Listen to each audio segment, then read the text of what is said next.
This is Leo Knighton Tallarico, your co-host. Deborah Knighton Tallarico will be on probably about halfway through our broadcast today. Um, so today is the 23rd day of September, 2023. So what happened earlier today, late last night, early today? Autumn equinox. Autumn equinox. We are now in the autumn time of year here in the Northern Hemisphere. And that means we're in the time of, notice I'm in a different setting. I'm really not in a different place, except I'm across the room. I'm on a different side of my room, my office room. That's why it's a little bit different. So the yin yang isn't above me. We have the walking across the pier into the water right across from me. And we have on this side a lovely goddess of the universe. And then over here we have a master male psychic astrologer, something like that. So they're to balance each other. So we don't have the yin yang behind us, but this is the yin yang time of year in many ways. In fact, I like to consider this time of year, autumn just beginning, like if we're comparing it to a day as a metaphor, it's like this is the sunset time of year, because now with day and light being equal, or they were at the moment of the autumn equinox, now the darker minutes of the year get stronger and stronger, and the lighter minutes of the year dim, get less and less, until winter solstice, when the dark minutes are at their zenith and the light minutes are at their lowest. And then everything starts switching to more light at the winter solstice, more light every day, until spring equinox, which is the opposite end of what we have today. Spring equinox is also where dark and light are equal, but the light minutes are increasing every day while the dark minutes are less. So this is like a sunset time of year, and you could feel it in a way. It's like there's this sense that going inward, going yinward and inward. It's like moving from personal activity, personal motivation. I'm going to do this and I'm going to do that. I can do this. Now it's more toward Libra kind of energy, which is we are going to do this. So the concentration in general is more toward relationship and relating than it is to personal advancement and growth. That's the general theme. That doesn't mean that you throw out personal advancement and growth. It only means that there's more emphasis now on relationship and relating. And then in Scorpio time of year, which is the next month, everything gets deeper as far as relating. So like Libra, which is the sign that starts at the autumn equinox, Libra is about relationship, but it's about being civil, being polite, making connection. Scorpio's about let's get down into some deeper relating with one another, more passion. And then Sagittarius, it's relating not just one-on-one, but it's relating with our society, with that which inspires us, with higher education. But right now with Libra, the darker minutes are beginning to increase, and you can feel that. Some other things that have just happened. Mercury is now direct. Venus has been direct since the 3rd of September. Mercury has been direct since the 15th of September. So those two important relational planets are direct, just in time for the relational movement of autumn equinox and Libra. So that's good that they're direct now. So things should be starting to clear up also mentally with Mercury direct now. It hasn't been direct that long now, just a little over a week, but that should be almost back to speed, Mercury.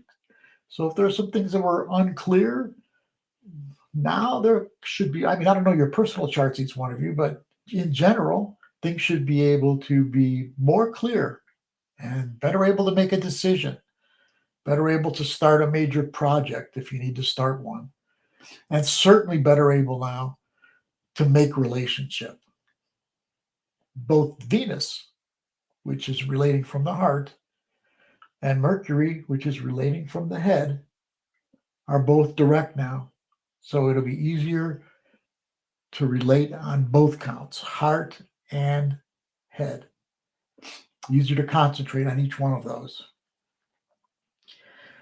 So, well, speaking of the heart and head, before I get into some other things that are coming up, kind of traditionally, if that's the right word, men have held Mercury, the mind, and women hold Venus, the heart. I'm not sure that that's natural, but it's what we've been doing as a culture for the most part. Women hold the heartstrings more, men hold the head. So in the balance between love and truth, which is the universe, the balance is just like the yin yang symbol. It's together. Love and truth, all one. But in split society, which we have culturally, yin and yang, male and female, are split. So Mercury or male, mind, head have been held by men, and Venus, the heart, like I said before, held more by women. But because we have a split between male and female in our society a lot, love, Venus, truth, Mercury, are often split. Here's what that does. If it's all love and not much truth, people live in a dream world. It's an illusion, the love. It's not real. If it's all head and no heart, you find that people are more cynical, non-trusting, skeptical, dead end, because everything in the mind turns out dead end if it's only in the mind. So for all of us, it's really important now, with all that's going on in the world. You see all the separation out there, right? Tons of separation, more male dominated. We've been in patriarchy for many years. So it's like the mind is more important. The mind, which holds the ego, has been more important than the heart, which holds the love and the connection. So as the feminine grows in our society, as the love grows, it starts getting better. That doesn't mean, again, love without using our heads. It means our heads used as an advisor to our hearts. So our heart says, I feel this, I feel that. And our head doesn't come in and go, come on, you're living in it. Come on, love. How can you love that guy? How can you love that woman? Not that, but you look for red flags. Say, okay, well, I'm really falling for so-and-so, but I've noticed that there's this and this and this with them, and I need to keep my eye open for that, though I'm going to increase my love too. I do have some amount of, looking at this more closely before I totally give my heart away. How it used to be is the head rules everything, and the heart has been the advisor. The heart has not been a trusted advisor in most cases. It's been demeaned. Now we need to switch. Heart, for men and women, heart runs things. The head is the advisor. And that way, love runs things. But the mind and its ability to discern is still important in our consciousness, in our lives, in our world. So I wanted to get that out there because it's so important. Now, when you look at wars and things like that, you know what's going on. The head and the ego are taking charge of things. The cynical, skeptical, not trusting anybody is taking charge. That doesn't mean that you change and you go, well, I trust you because you're another, child of God, and I trust you totally, and so I'm going to lay all my weapons down right now. No, you can't do that. But you can start out. Let's have some talks. Let's have peace talks. Let's start working things out, which they ought to be doing in Ukraine and Russia. Let's talk things out. Let's see where we reach at, and let's see what we can split up to make sure that we find peace between us.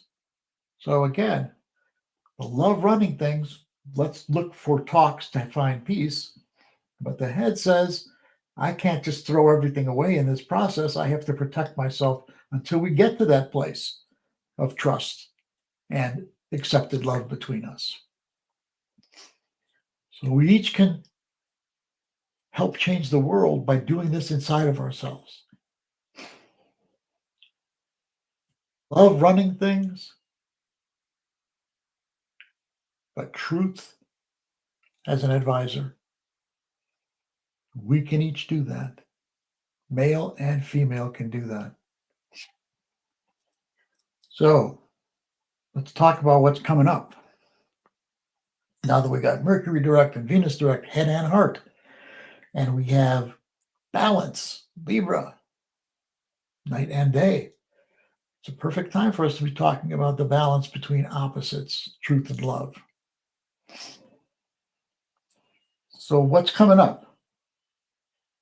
So remember, this time of the darkness getting stronger, it's also sometimes you can start feeling like a little, I don't want to suggest it if you're not feeling it, but just in general, sometimes people start feeling a little more depressed, a little more down, a little more fatigued as the darker minutes get stronger and the lighter minutes get less, especially at first, because you're making that click in, that switch. And so, just know that that's what happens sometimes. Maybe you start getting a little bit down. Maybe you start getting a little bit more tired. Not everybody. Don't do it if you're not feeling it. But you can rewrite the ship by just adjusting to the new energies that are coming in. Once you adjust to them, now then you're better off. You're in a better place. So this week, excuse me, let me get a sip here. This week, the big movement this week will be a full moon in Aries. And that will be on the 29th, which is Friday, I believe. And it'll be at exactly 6 degrees of Libra Aries. What do I mean by Libra Aries? Well, when it's a new moon, both the sun and the moon are in the same sign. When it's a full moon, sun and moon are opposite each other. So in this case, sun will be in Libra. Remember, it's in Libra now. It will be in Libra for 30 days, 30 degrees, 30 days. And the moon will be in Aries, 6 degrees in. Sun in Libra, moon in Aries. And I'll tell you the times this Friday at 5:58 a.m. Eastern and 2:58 a.m. Pacific. That is when that full moon is exact. So what does that mean? It's going to be Libra Aries. Remember, it's going to be Libra up until that time. Sun in Libra, moon in different signs. Then it's Aries at that full moon, which means this movement we're having toward relating and relationship and listening to other people more and their needs instead of ourselves. Aries comes barging in and says, hey, don't forget about me on this trip.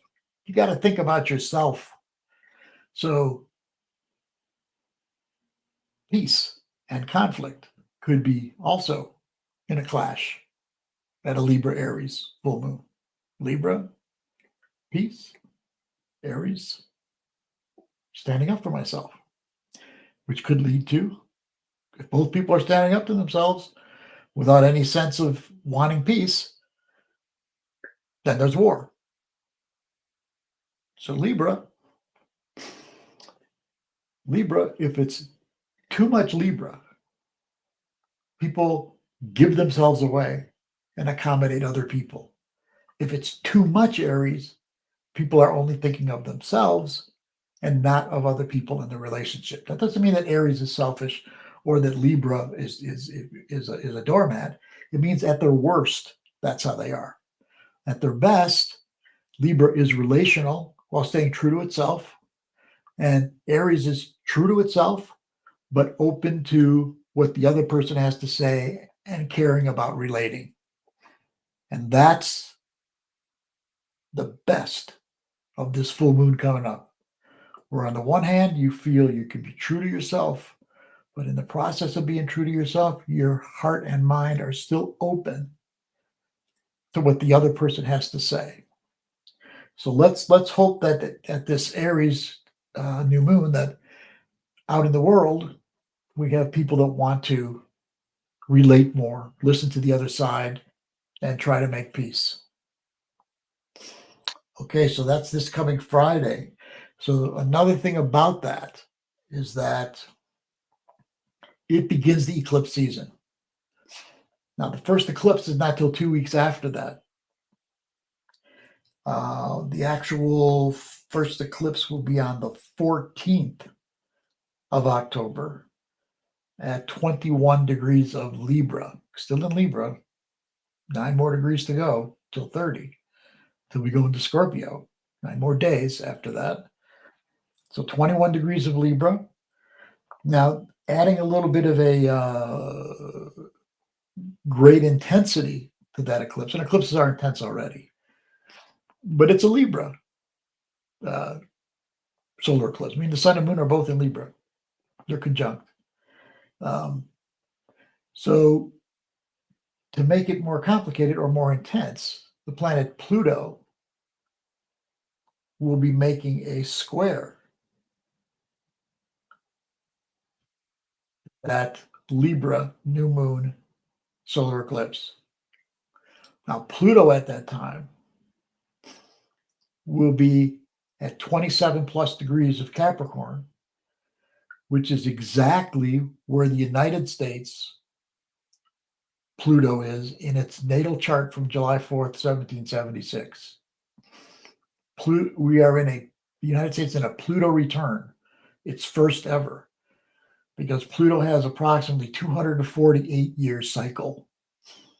So Saturn, about Saturn returns. We talk about when a person gets 29 years old, and then when they're 58, they have their second Saturn return. So Saturn has a 29-year cycle. Jupiter, 12 years. Uranus, 84. All of those will be within somebody's lifetime, most likely, even the Uranus one. But Neptune is 165 years, and Pluto is 248 years. So people individually do not have Neptune or Pluto returns in their lifetime. So this one's Pluto, 248 years. So it takes a country or an institution or something with a birth date, and it can last for at least 248 years in order to have a Pluto return. So that's where we've been for the last couple of years. Pluto return. Now, Pluto in the United States chart sits in its second house. And when you add it all together, as I do, that Pluto in the United States chart has become the military industrial complex, which is what John David Eisenhower said, President Eisenhower said, was going to be a threat to our democracy and our freedoms. And it has been. Military all across the world, dominant military, and economy that's turned into major corporations running everything. This is not like a political thing to say that the corporations are running our country, that the politicians give in to the corporations and the money. That's not right or left. That's not Democrat or Republican. That's truth. That's the way it's run. So with this Pluto return we're having, it means it's like a re-examination of Pluto's place in our lives, or the military industrial complex's place in our life. And if you look out into the world now, you can see the economy, even though they build it up and they tell you how wonderful it is, it's not. The economy's in a lot of trouble. There's a real good chance of a recession or worse over the next year to year and a half. And the military part of that, you could see the danger that's sitting out in the world right now with the funding for Ukraine and walking on eggshells to not do anything that's going to touch off Russia getting back at us and a world war starting and the worry about nuclear weapons and all that. I mean, this is real. So, and I've told you before that it looks like 2024, moving into a world war is got a decent chance because there's so many aspects that are exactly like they were back in 1941 when the United States jumped into the Second World War. The aspects are so similar. Doesn't mean for sure, but it means a lot of the energies are moving in that direction. Can we stop it? I believe so. I believe so. We can. I believe extraterrestrial beings can help us. I know to some of you that sounds kind of living in a dream world, but something I've seen enough facts around that to have my mind open to that possibility. And you can see even Congress now is open to UAPs. That's what they call UFOs. They had a congressional meeting just a few months ago that gave a lot of credence to people who had seen UFOs. So this is real. This is where we're moving as a human family on Earth, to the understanding that exists and that it's getting closer and closer here. And a lot of people believe, and some people have witnessed, that when things are happening with the nuclear weapons, that the aliens show themselves at nuclear weapons or nuclear power plant sites. So, military industrial complex, Pluto's last pass at this first eclipse. And let me tell you that before that, on October 8th, we enter the fourth quarter moon, which means the moon darkening more every day. Also on October 8th, Mars will square Pluto, which is slowing down at that time because it's going to go direct on the 10th, just 4 days before the solar eclipse new moon in Libra, that Pluto will be squared. So since Pluto's going direct, you know what happens when a planet changes directions from direct to retrograde or retrograde to direct? Its strength and its importance are magnified at those times. So Pluto will be changing directions and squared by Mars, just days before the October 14th solar eclipse, which is square to Pluto. So Pluto will be very strong in that. So the Libra emphasis on being socially correct and relational and peace-loving will be threatened by the guardian of the underworld, Pluto, during that time. Then on, let's see, Mars will also enter Scorpio just 2 days before that solar eclipse. On October 12th, Mars will go into Scorpio. And then a positive day before the October 14th solar eclipse, I consider it positive. A lot of people I know consider it positive. The culture does not. Friday the 13th will be happening day before that solar eclipse. So there's some good news. Remember, this is the fear of Friday the 13th, in my estimation, is fear of the feminine. And I'll tell you why. I've said it before. Maybe some people haven't heard me. Venus in so many cultures is Venus Day. In Italy, it's Venerdì. That's Venus Day. Even in the United States and England, Friday is Frida Day. Frida was another goddess similar to Venus.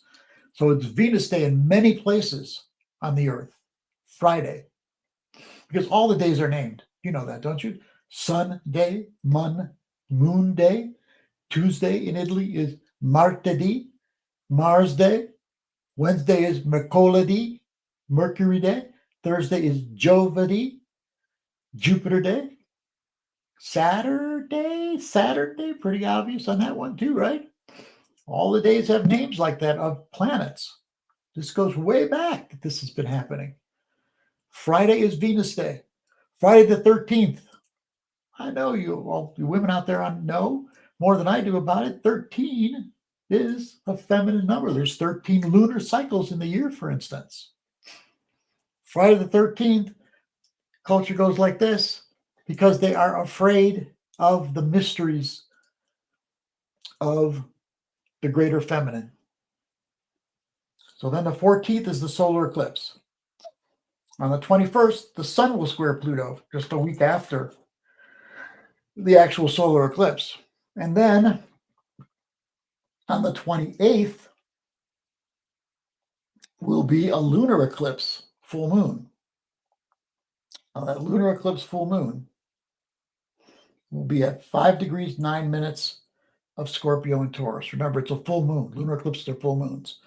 So that means that the sun at that time will be in Scorpio and the moon will be in Taurus. Also that day, Jupiter will be conjunct the moon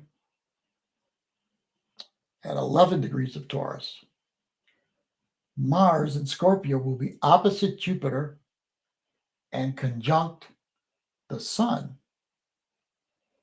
at 11 degrees of Scorpio. Remember, the full moon is at over 5 degrees of Scorpio Taurus.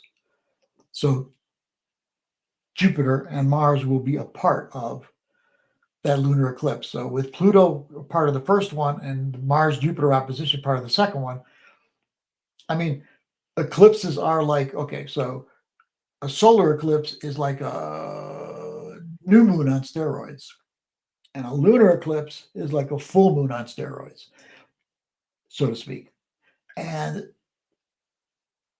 with these extra added aspects in there, it's going to be an intense eclipse season.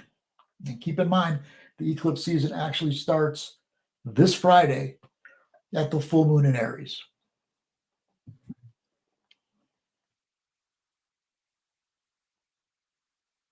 I hope you're getting ready there, Deb, because you're coming on in just a couple. Okay, so that's the story. Okay, so we are almost for sure going to do another show next Saturday. And I'm really looking forward to interviewing Dennis Harness at our next show. Dennis Harness is a premier Vedic astrologer. He'll be educating us a little bit on Vedic astrology. That's what they use in India and many other countries. We use tropical. I use tropical Western astrology. We're going to talk about Eastern and Vedic astrology. Again, we're bringing everything together, the yin yang symbol. So we're going to bring together those two astrologies too next week. Okay. Hi, Judy Ann and Christine and LS. Hi to all of you. And now you're lucky because you got Deborah coming on. And here she is.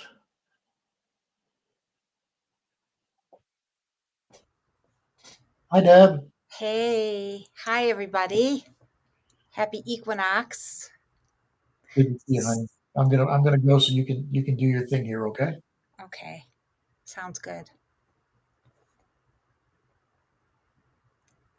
So I'm just waiting for Leo to switch the screen, but I will start talking.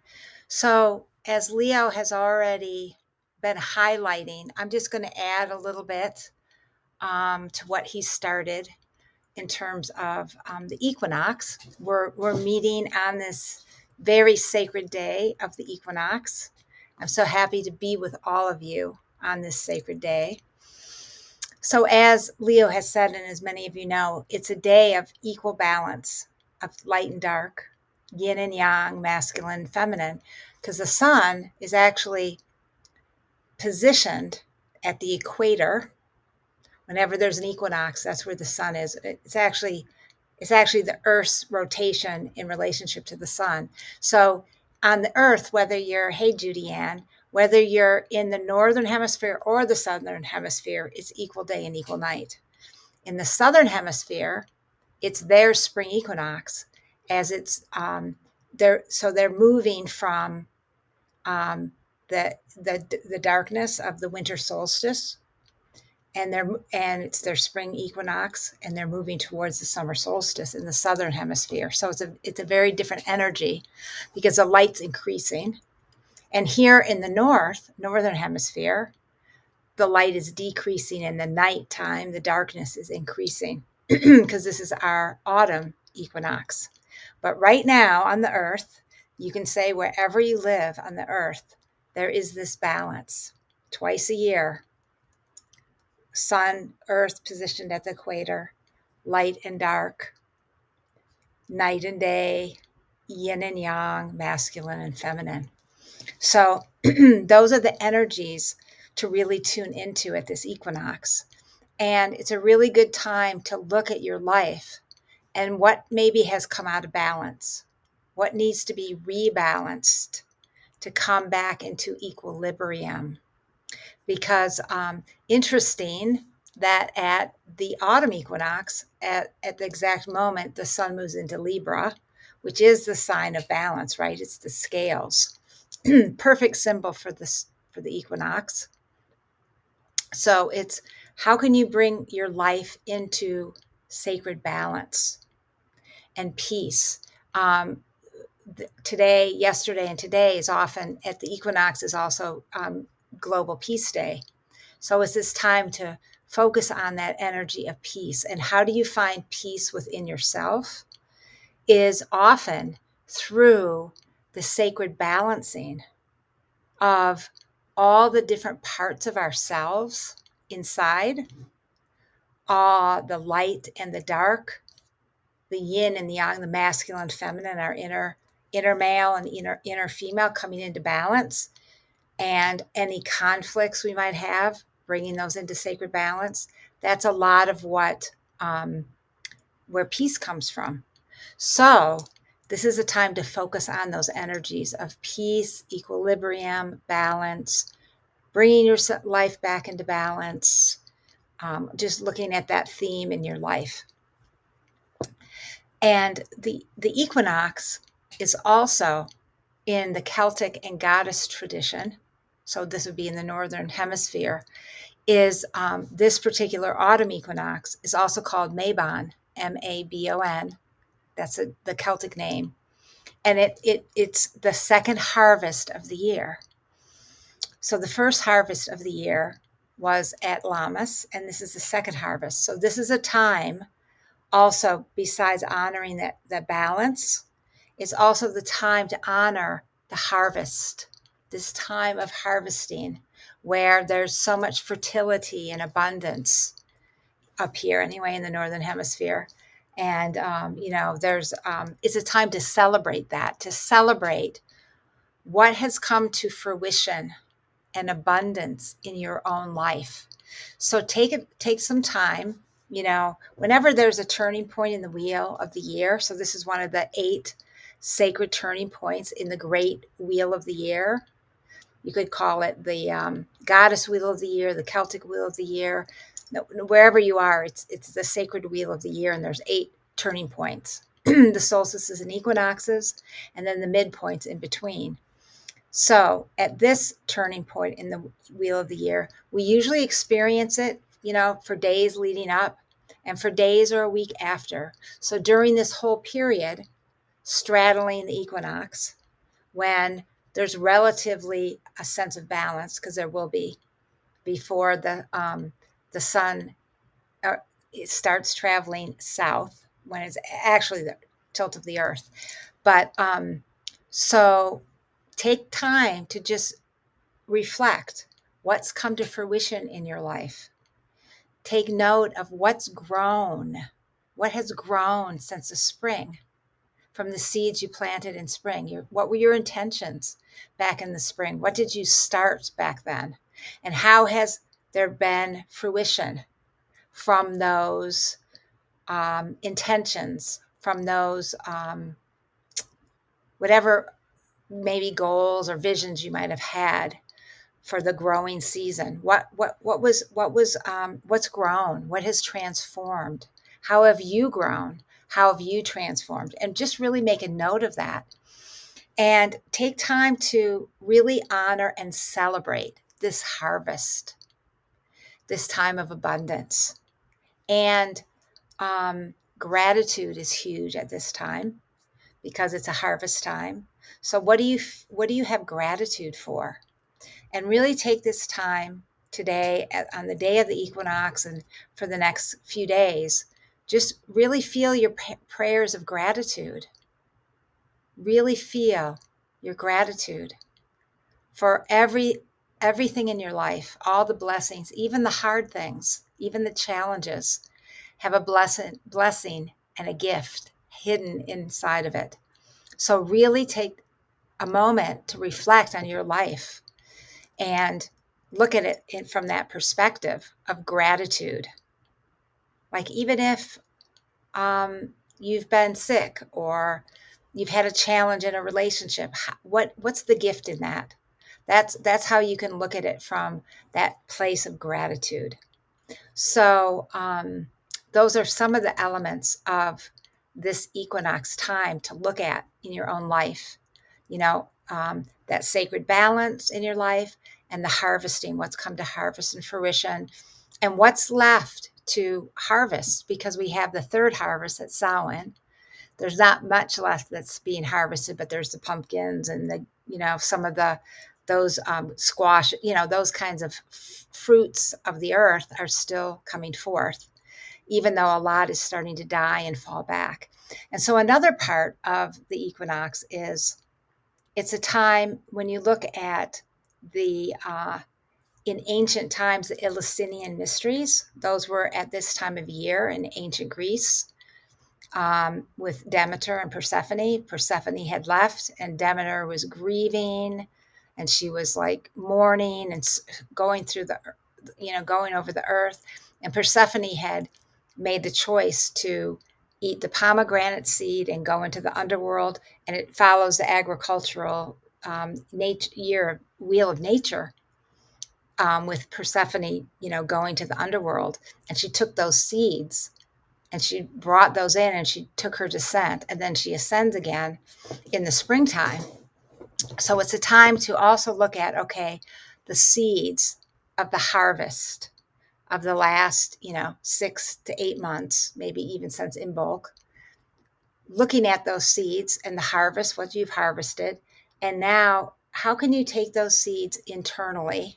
Because we're going into the more inward, yinward time of the year, as Leo was saying, where it's not as much outward focus. The colder weather, we're more likely to be inward. And it's just that pull to go inward. So what are the just like the earth, when she gives forth the harvest, they're the seeds too that come forth. Like when the sunflowers die, there's the sunflower seeds. So what are those seeds as something is giving way that you can bring inside with you on this inner journey of the autumn and winter seasons, on this inward time of year? And in the medicine wheel tradition of Native America, autumn equinox is the place of the western direction in the medicine wheel. So if you look, there's the east, west, north, and south. East is the spring equinox. Summer is the summer solstice. The west is autumn equinox, and the north is the winter solstice. So if you look at it from that perspective, so the west in the medicine wheel tradition, in the Celtic wheel of the year too, it's the place of going within. Bear is one of the totems of the west, and bear is all about that hibernation, going within. And what else are the themes and energies of bear medicine? bear medicine, besides being that great mother protective energy, it's also the energy of healing. I did a all night vigil, drumming all night with bear medicine by myself in nature. And what I learned from that journey was that bear actually helps us heal our inner child, helps us heal our wounds, inner soul wounds. And it's just, bear medicine is a great medicine to call forth at this sacred time of the year. Of course, there's other guardians of the West too, and the goddesses of the West. I think of the West as more the feminine, watery energies. So those are energies that you can work with as we enter this autumn season and we start descending. And also, Leo touched on already about the sun moving into Libra. You know, Libra is like the goddess Ma'at, who has the wings spanned and she has a feather from her head. She's an ancient goddess of Egypt, and she has a scale on either side of her hands and her wings. And it's like weighing things. And she has a lot to do with cosmic balance and justice and truth. So Libra, even though it's ruled or oversold by Venus, the planet of love and relationship, it's also connected with truth, higher truth, cosmic balance, and justice. So those energies are going to be energies that you might be feeling. Lee already touched on a lot about the Venusian side, and then there's the true side. So there you have again the masculine and feminine. When there's two wings out, there's the masculine, the feminine, left, right, light and dark, balancing those two. And there's divine truth with, you know, the feather of Ma'at, and the heart and Venus, which oversouls the heart. Venus does. And so it's a lot about how can we bring our relationships into greater harmony and balance while speaking our truth. And I know that the full moon of Aries kind of highlights that too, because it's, balancing, speaking my truth and being who I am, but also being sensitive in relationship and being aware of the sacred balance in all our relations. I'm just trying to see if there's anything else I wanted to say about the equinox and moving into Libra time of year. I think that's all for right now. And the other thing I wanted to touch on is in the cycle of Venus, as Leo mentioned, Venus went direct on September 3rd.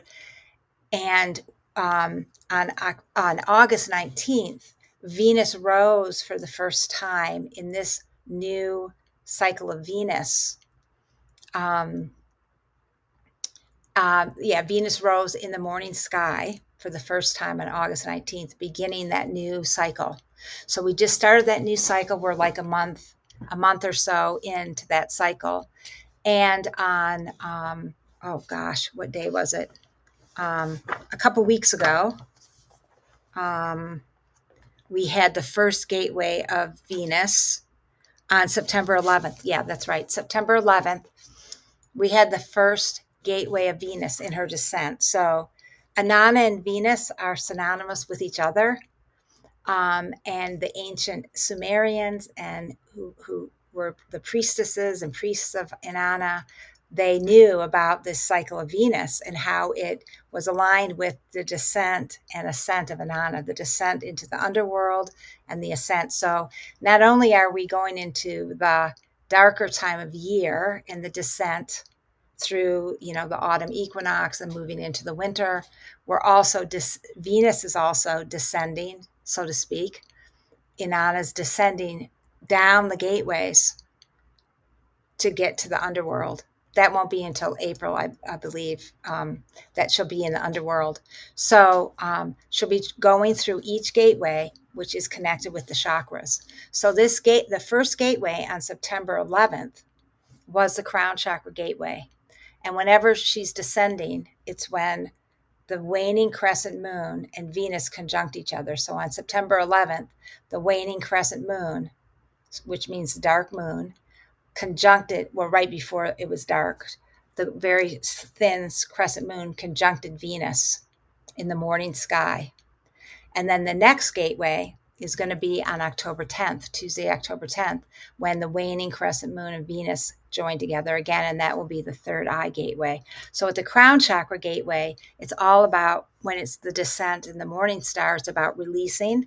So Inanna relinquishes her crown, and it's about letting go of all our old religious programming, all our old belief systems, old programming around ourselves as a divine being and our deservingness of unconditional love of the divine. And it's those kinds of issues. And, any kind of issues around feeling like you're separate from the divine and not one with the divine, or wounds that you've had from losing faith, from things that have happened in your life. And this is the time till the 10th of October to really start clearing and releasing and becoming aware. That's the theme. So, before I do a brief meditation to just honor this time, I pulled some cards for us for this autumn season. And the first card that I pulled is the Priestess card. And what's interesting about this is, I don't know if you can see it, but there's Sekhmet on either side and this priestess, okay? So what's interesting is this cycle of Venus is the Leo cycle of Venus that we just started for 19 months. And Sekhmet is one of the main goddesses of Leo energy. That's sovereign, and it's the lioness, the energy of the sun, because Leo is very much connected with the sun, shining your light, and it's about clearing everything that's in the way of that really deep self-love, so you can claim your sovereignty. So that's what this card is about, reminding us of this sacred journey we're on now with Venus, of clearing all the old tapes and programming around our self-esteem, our self-love, and really starting to look at reclaiming our boundaries, our sovereignty. And as the priestess is, whole unto herself, and she's a leader. So during this autumn, we're going to be, these are the cards I pulled for all of us for this autumn. How are you being called to lead or step forth? And whatever is part of your life that would mean, like it could be in your work, it could be in a relationship. How are you being called to step forth in that priestess energy, like bringing a sacredness to whatever that is and leading the way? So that was the first card that I pulled, and it just seems very significant for right now. So really look at, that inner priestess within you and how you can step forth in the world. And then the second card I pulled, which is really awesome, is this card, which I've pulled before for you. And this is the Councils of Light. And so this is all about, this is showing us that in this autumn season, that it's going to be really important for us to call forth all our guides, all those guides we work with in the inner planes, the spiritual planes, whoever your personal guides are. This is a council of ascended masters, Mother Mary, Kuan Yin, Yeshua, Kutumi, different beings in the Mary Magdalene.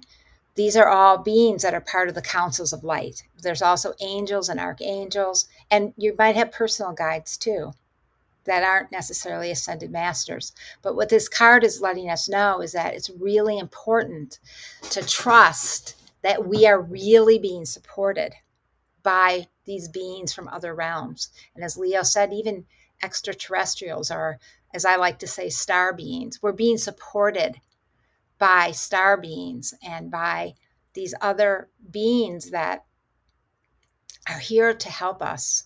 And just to remind, this card is reminding us to really open up and receive that divine support, that divine guidance.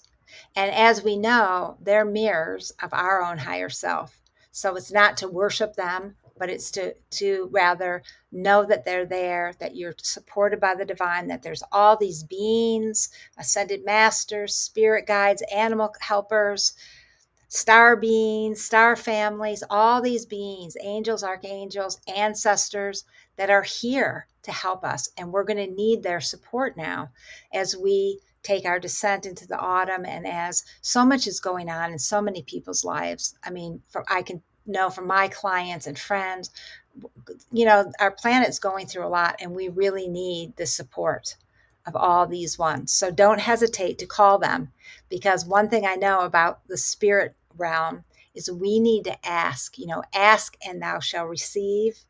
And it's about ask and the door shall be opened. You need to ask and tune in. So that was the second card. And the third card, which I love, which I've pulled before for you all, is play. So the other part of this is to really allow yourself to play, to celebrate, to let your divine child come out, not take everything so seriously. Even as things may feel and look challenging on our planet, in our lives, take time to play and nurture your inner child. And that was from the Work Your Light Oracle by Rebecca Cannon. And now this oracle is the Healing Waters Oracle. And I pulled two cards from that. And the first one is Clear Waters. The cards that were pulled for this autumn are just amazing. So this card, Clear Waters, is all about, it's a really positive card saying that the waters are clear. It's almost like a go ahead. It's like confirmation that whatever your vision has been for maybe months, maybe since, the beginning of the year, that this is confirming that it's clear lights ahead, and things are in alignment, and you can trust these visions, and to just keep facing your true north and following your mission, your purpose, whatever that is. So this is saying the waters are clear. And then the last one that I pulled, which I love, which also connected with the waters, of course, and a wonderful card is this one is Making Waves. And what this one is all about, interesting, it's the last one. It's really about not resisting, but just flowing with the waves, surrendering, flowing the waves of your life, and knowing that everything is just moving as it should be. And to really, really trust that. Momentum's building, it's your time, and there's achievement coming. But just flow with the waves. You don't need to resist, because when we resist, that stops things and blocks things. So this is the time to trust that your intention, the last card, which was the clear waters, the waters are clear. Trust your visions and ride the waves. Flow with it. Just surrender to something greater that's guiding your life, and go with the flow of that. And so I feel like that was a really powerful 5 group of cards for this autumn season, to really positive. So I just wanted to share those with you. And then now we're going to do a little meditation to just feel this sacred time of balance and gratitude. So I'm going to play this heart chakra bowl. And just take a moment to take a few deep breaths.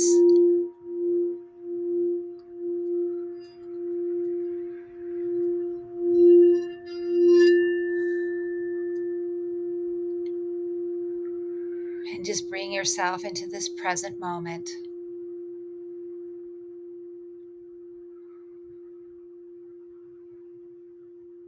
And just become aware of the energy of Mother Earth beneath you. Bringing your heart into resonance with Mother Earth. Feeling your feet touching the ground. Your gratitude to Mother Earth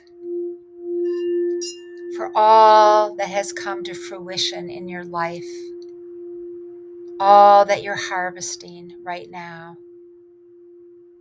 from the beginning of this year, from the Imbolc and spring equinox, and just really giving thanks to Mother Earth, giving thanks for the waters, the sacred waters that nourish and sustain us alive, the earth, all the beauty of nature, all the fruits of the harvest, the air that we breathe, the breath of life, the fire within our hearts that is our Holy Spirit, and the flames in the center of Mother Earth. And then becoming aware of the sky and the universe and divine source, and feeling our gratitude to divine source, to all our guides and helpers and allies, angels, archangels, ascended masters, sisterhoods and brotherhoods of light, animal helpers, star families, giving thanks to them for their guidance in our life. And just feeling that balance, bringing your heart into resonance with the universe, the stars, the planets, the sun, the moon, Venus as our morning star, and just bringing yourself into resonance and also giving thanks. And then feeling that balance within you of the earth and the universe, the vast universe, your body and your mind, your heart and your soul. Feeling the sacred balance on this sacred day of the light and the dark, the day and the night, the yin and the yang, the masculine and the feminine within you and on our planet, in all of nature. And just really sensing, feeling that balance. You may even want to stretch your arms out, feeling that balance of left and right, male and female, above and below, and feeling and knowing that your heart is the sacred center of it all. And just breathing into your heart and knowing that this heart is so sacred, this place of love and heart expansion, compassion, humility, joy, and just feeling your heart in the center of all, everything coming into balance, into peace and serenity within at this day, the sacred day of light and dark, yin and yang, masculine and feminine. And just take time to celebrate and honor this sacred turning in this great wheel of the year and this movement into Libra, the descent of Inanna and Venus. And may all beings be blessed. May all beings receive abundance and fertility and the harvest. May all beings find sacred balance and peace within. And may this prevail on our planet. So be it, and so it is. Blessed So be. be it, and so it is. Blessed be. We will be back again next week with Dennis Harness as our guest. I just want to add to everything today that, all the things I talk about that are happening out in the world that are as bad as they are, just remember this. We change the world by what we do inside ourselves. As we find love in our hearts and the balance of love and truth inside ourselves and the balance of male and female, we are contributing to the world being that way. And remember that we're moving from one age to the next. That's what all of this is out in the world. It's the movement of one age to the next, and that's going to happen, and nothing's going to stop it. So much love to everybody. And I just wanted to add that I'm going to be doing ceremonies at the Gateways of Venus, and the next one is on October 10th. If you're interested, you can reach me at Alelia, which is ELELIA, at Gaia Sophia, templeoftheheart.com. And you can also reach Leo at leoknightontallarico.com. And you can visit my website, GaiaSophiaTempleOfTheHeart.com. And Leo and I will be launching, hopefully in the new year, our new website for Spiritual Renaissance Center. Thank you, everyone, so much. Many blessings and so much See you love. soon. See you Love and soon. peace. Take Bye. care, everybody. Bye-bye. Bye.